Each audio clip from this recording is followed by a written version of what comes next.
NTPC notification வந்துருச்சு. இந்த exam வந்து எப்போ கண்டக்ட் பண்ணுவாங்கன்னா 2026 தான் அது கண்டிப்பாக கண்டக்ட் பண்ணுவாங்க. அதனால் இப்போ இருந்தே வந்து ஸ்டடி பிளான் போட்டு படிக்க ஆரம்பிங்க. உங்களுக்கு இதை பற்றி எது படிக்கணும், என்ன சிலபஸ் சொல்லிட்டு தெரிலாட்டி எனக்கு கமெண்ட் பண்ணுங்கள். வாங்க நம்ம இந்த காலி பணியிடம் பற்றி பார்ப்போம். நீங்கள் டிகிரி படிச்சிருந்தீங்க, உங்களுக்கு 5000 ப்ளஸ் காலி பணியிடங்கள். நீங்கள் 12th தான் படிச்சிருக்கீங்க அப்படின்னா 3000 ப்ளஸ் காலி பணியிடங்கள் இருக்குது. இதோட அப்ளிகேஷன் வந்து டிகிரி படித்தவங்களுக்கு 21/10/2025 20/11/2025 வரை 1 மந்த் டைம் இருக்குது. 12th படித்தவங்களுக்கான நோட்டிஃபிகேஷன் 28/10/2025 வரும். 27/11/2025 தான் வந்து லாஸ்ட் டேட்டு. சேல்ரி வந்து 20,000லேருந்து 45,000 ப்ளஸ் வரை வந்து சேல்ரி இருக்குது. இன்க்ரிமெண்ட்டு, போனஸ் எல்லாமே வந்து சென்ட்ரல் கவர்மெண்ட் எம்ப்ளாயிக்கு வந்து ஹையாக தான் இருக்கும்.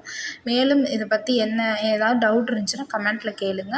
இது பற்றிய மேலும் அப்டேட்டுக்கு என்னோடய சேனலை சப்ஸ்கிரைப் பண்ணி வச்சுக்கோங்க. நம்ம சேனலில் கவர்மெண்ட் ஜாப் சம்மந்தமான எல்லா வீடியோவுமே அவைலபிளாக இருக்கும். தேங்க்யூ ஃபார் வாட்சிங்.